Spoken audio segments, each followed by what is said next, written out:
Ini untuk, oke, silahkan boleh direkam. Ini untuk laki-laki, untuk pasien dewasa. Nah, kuncinya gini, Dek. Kalau misalkan ada resep racikan, kok untuk dewasa, tabletnya nggak full, pasti nanti underdose, gitu. Itu kalau pakai DT ya, contohnya ini ya. Kalau paracetamol tablet, itu buat usia 25 tahun, separuh itu pasti nanti underdose karena sekali minum cuma berapa? 250. Padahal kita butuh untuk apa namanya? Untuk dewasa itu 500 ya. Jadi lihat dulu. Saya pengen adik-adik sense-nya sebagai seorang apoteker di dalam melihat resep itu bisa jalan gitu.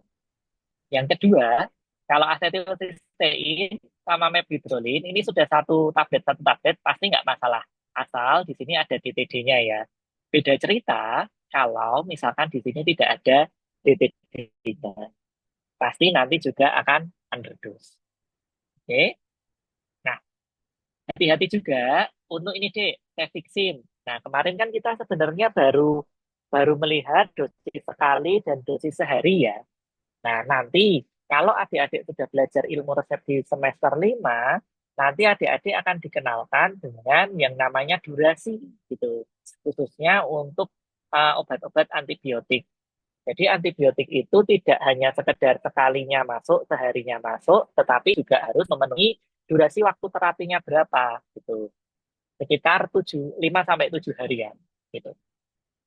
Jadi sebenarnya kemarin kalau mengerjakan kasus yang kedua ini, insya Allah semuanya oke, kecuali paracetamol tablet yang setengah ini pasti underdose. Oke, jelas ya? Nah, sekali lagi saya ingatkan bahwa DTD di sini sangat berperan penting. Kalau misalkan adik-adik tidak jeli ada DTD atau tidak, nanti bisa salah dalam menghitung dosis resepnya. Ada yang mau ditanyakan dulu?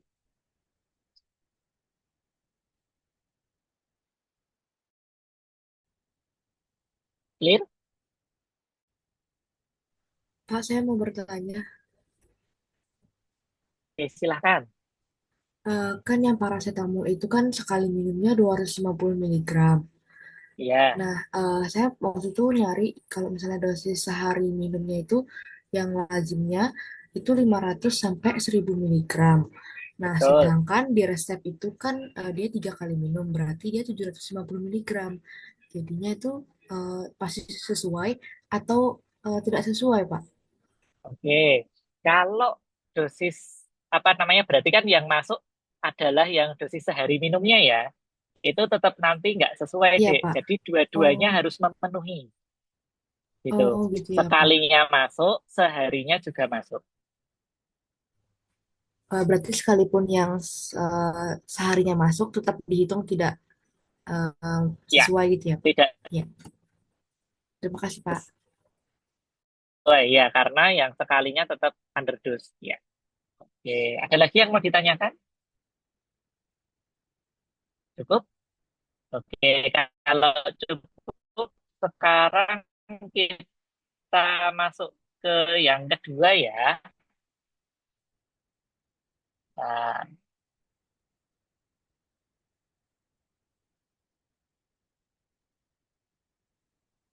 yang nanti perlu adik-adik kerjakan sendiri secara mandiri.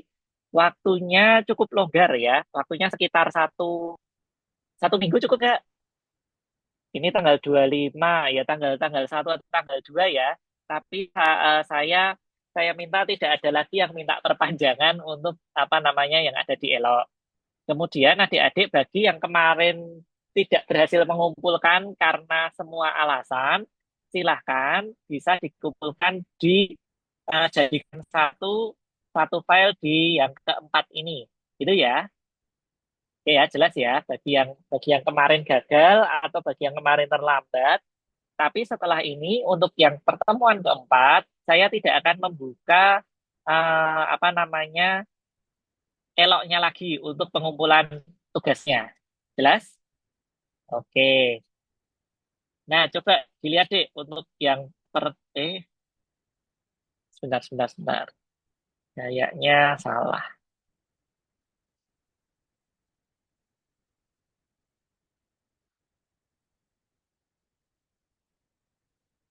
Oke. Ini kelihatan nggak yang pasien laki-laki usia 50 tahun? Terlihat, Pak. Terlihat, Oke. Bapak. Nah, ini deh. Saya akan membawa adik-adik ke setting praktek yang mungkin lebih mendekati realita yang ada gitu ya. Realitanya ketika apoteker itu kemudian menerima resep untuk dewasa, biasanya kita sudah nggak compounding lagi. Jadi tinggal ngambil, ngambil, ngambil, ngambil plastik, diberikan etiket seperti itu. Persis sama kayak ini. Seorang laki-laki usia 50 tahun dapat resepnya tiga.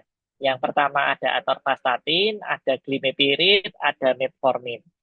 Nah, ini untuk apa namanya? Untuk atorvastatin ini untuk hiperlipidemia, kolesterol, glimepiride ini untuk apa namanya? eh, gula darah, diabetes, metformin juga diabetes. Oke.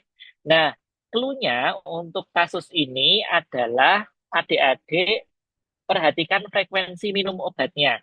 Karena apa? Atorvastatin, dimepirid, metformin itu ada aturan tertentunya kapan obat itu diminumnya berapa kali. Karena ini terkait dengan ketersediaan obat di dalam darah. Ada yang sehari sekali, ada yang boleh 3 kali sehari, ada yang cukup 2 kali sehari. Dan hati-hati, ada beberapa obat yang memang harus diminum misalkan malam hari atau misalkan diminumnya malam hari gitu ya, pagi hari. Nah, itu bisa kalian bisa eksplor sendiri ya. Itu nanti kalian bakalan kita apa namanya kita pelajari lebih lanjut di ilmu resep. Tapi di sini untuk yang farmasetika 2, nah tolong dilihat lagi ini persis seperti kemarin ya, dosis sekali minum dan dosis seharinya, kemudian dosis lazim untuk masing-masing zat aktifnya berapa. Silahkan bisa dibuat apa namanya dibuat tabel seperti kemarin dan diputuskan apakah dosisnya sesuai atau tidak. Hanya ada tiga ini, atorvastatin, glimepiride, dan metformin. Oke, bisa ya. Insya Allah kalau yang ini dosis sekali minumnya semuanya masuk ya, bocorannya semuanya masuk. Cuman yang nggak masuk adalah dosis sehari minumnya. Nah, tolong dilihat benar-benar di literatur untuk dosis lazim sekali minum, sehari minumnya untuk orvastatin dan glimepiride ini berapa kali. Clear? Oke, jelas ya untuk kasus yang pertama. Nah, untuk kasus yang kedua, ini kombinasi deh antara yang kemarin racikan sama kita juga harus memperhatikan frekuensi minum obatnya. Gitu ya. Nah, ini perhatikan resep yang pertama, ini metampiron sama valisan B. Ya, ingat-ingat kemarin adik-adik di semester 1 valisan B ini adalah isinya apa, Dek? Diazepam. Ya, diazepam itu masuknya apa? Narkotik atau psikotropik? Psikotropik, Masuknya Pak. psikotropik. Nah, oke. Oke. Dilihat di sini ada DTD atau tidak? Oh, ternyata ada. Kalau ada artinya apa? Masing-masing ini untuk satu kapsul. Oke. Kemudian yang kedua, ini radin atau ranitidin gitu ya. Nah, ini adik-adik ini untuk apa? Asam lambung. Nah, untuk asam lambung ini juga perhatikan frekuensi minumnya. Oke? Jadi, tolong ini juga dibikin dosis sekali minum dan dosis sehari minumnya juga dibuat dalam bentuk tabel. Oke? Jelas? Nah, ini yang baru. Ini nggak ada yang baru ya. Sekarang ini kasus yang ketiga, adik-adik. Lihat dulu pertanyaannya. Oke ya. Ini beda sama yang tabel-tabel. Oke. Lihat kasus yang ketiga ini. Anak-anak usianya 2 bulan, berat badannya 5 kilo, infeksi dan butuh amoksisilin. Pertanyaannya adalah, rentang dosis amoksisilin sekali minum untuk rute oral anak-anak berapa? Yang kedua, misal dokter memberikan dosis amoksisilinnya sekian, dibagi setiap 12 jam, bagaimana cara menuliskan aturan pakainya pada amoksan sediaan oral drop. Oke, terus kemudian saya beri literaturnya. Jadi yang ini adik-adik, saya kasih literaturnya. Adik-adik nggak perlu cari, tapi based on literatur yang saya sediakan ini. Ada dosis lazim, ada sediaan yang mengandung amoksisilin yang tersedia di pasaran. Oke.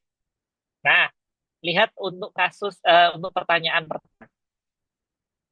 Berapa rentang dosis amoksisilin sekali minum untuk rute oral untuk anak-anak? Perhatikan, usianya 2 bulan, beratnya 5 kilogram. Berarti pakai yang mana, Dek? Yang pertama, kedua, atau ketiga? Pertama, Pak. Pak Bapak. Oke, nah pertama ya, oralnya berapa? Oralnya sekian. Kemudian tadi refer ke berat badannya berapa? Kalau berat badannya 5 kilo, berarti tinggal apa, Dik? Dikalikan 5 kilo, dikalikan 5 kilo. Ketemu miligram per D-nya, divided every 12 jam. Yang ditanya adalah sekali minum. Jelas? Yang ditanya adalah sekali minum. Yang disediakan adalah rentang dosis dibagi setiap 12 jam. Jadi silahkan nanti dibagi berapa, Dek? Dibagi 2 dulu. Bisa? Oke. Yang kedua, ya, kalau misalkan tadi kan rentang ya 20 sampai 30 miligram. Nah, ternyata dokter kemudian memilih 20 miligram per kilogram berat badan per hari. Nah, caranya nulis aturan pakai gimana untuk sediaan oral drop? Nah, untuk drop ini Dek, per mililiternya 100 miligram. Nah, adik-adik di dalam menuliskan etiketnya berapa nih? 2 kali berapa mililiter kah? Nah, oke. Kenapa dah? Ya karena dibagi berapa, Dek? 12 jam setiap 2 kali sehari kan? 2 kali sehari berapa mililiter? Bisa nggak? Bisa? Nah, nanti bagaimana ketika besok apa namanya besok ujian? Untuk ujiannya adik-adik close book semua close book ya.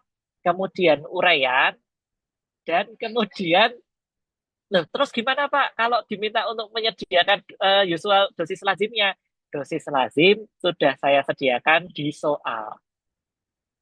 Oke, jadi dosisnya lazim sudah saya sediakan di soal. Adik-adik tinggal menghitung dosis resepnya berapa dibandingkan dengan dosis lazim yang ada di soal. Jelas? Bisa? Terus ujian saya dari pertemuan 1 sampai pertemuan 4. Dari saya semuanya close book uraian, gitu ya. Oke. Ada yang mau ditanyakan untuk kasus 1, kasus 2, dan kasus 3 hari ini?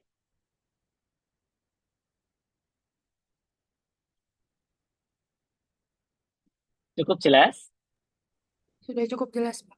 Oke, kalau jelas, silahkan ya, adik-adik masih punya waktu cukup banyak, bisa kalau misalkan mau dikerjakan sekarang boleh, nanti kalau misalkan ada sesuatu yang mau ditanyakan, silahkan apa namanya pertanyaannya dikumpulin aja dulu ke PJ kelasnya, kalau mau dikumpulin ke sana, terus ditanyakan ke saya, nanti saya jawab, gitu ya. Kalau misalkan ada yang masih kurang jelas. Yang penting adalah experience adik-adik di dalam mengerjakan sendiri-sendiri. Karena saya tuntut adik-adik untuk bisa mengerjakan sendiri. Oke? Jadi adik-adik wajib mengerjakan sendiri untuk 3 kasus ini. Bagi yang kemarin belum mengumpulkan di pertemuan 3, silahkan bisa dikumpulkan jadi 1 di pertemuan 4 ini. Tapi ingat, tidak ada tambahan waktu lagi. Saya buka sampai dengan tanggal 1 atau sampai dengan tanggal 2. Silahkan nanti bisa dilihat di eloknya masing-masing. Oke? Ada yang mau ditanyakan dulu? Oke, silakan Dek Danu. Permisi Pak, ini terdapat banyak keluhan dari teman-teman kelas C yang mengenai PR kelas C yang 2025 itu Pak, yang deadline-nya sehari. Yang Katanya labnya nggak pada bisa buka Pak. Nah itu ya, bagaimana Pak? eh, Apakah sama prinsipnya kayak nanti yang terlambat tuh dikumpulkan di pertemuan keempatnya atau bagaimana ya, Pak? ya, silakan. Silakan bisa dikumpulkan di pertemuan keempatnya ya. Bagi Oh, saya, yang penting adik-adik beneran ngerjain sendiri-sendiri. Ya, jangan hmm, sampai besok waktu ujian nggak bisa ngerjain karena nggak hands on gitu. sendiri gitu ya. Nanti silahkan, tapi saya hanya menyediakan satu slot ya. Jadi silahkan nanti dijadikan satu file PDF semuanya Oh, baik Pak. ya. Tidak usah dipisahkan karena di Elok cuma ada satu kali upload kok. Oke Pak, Oke, baik Pak. Terima kasih oke. Pak. Ada lagi yang mau ditanyakan ya.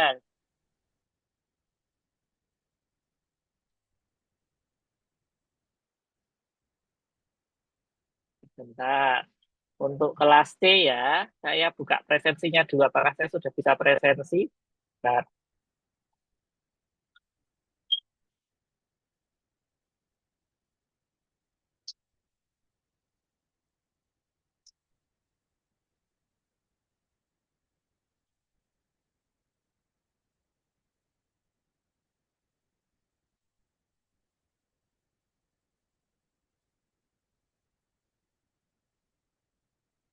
Ya. Dek, sebentar. Kalau misalkan pakai ini, kelas C bisa presensi nggak?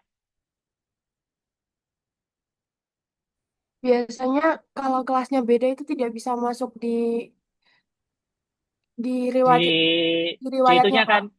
Ya, Oh Di ya. rekapnya nggak Tapi, masuk Pak biasanya. tapi ini masuk kan? Ini bisa scan, tapi di rekapnya nggak masuk gitu kan? betul Bapak. Bisa scan aja. Ya. Di scan aja nanti biar biar apa namanya nggak minta nanti yang anuin. Karena harusnya sendiri-sendiri.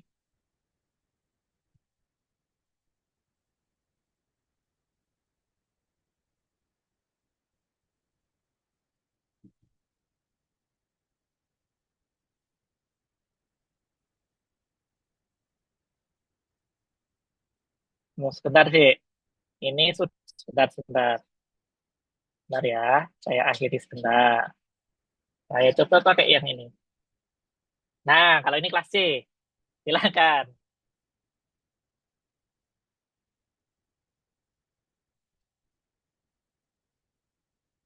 Nah, kami nanti mereka.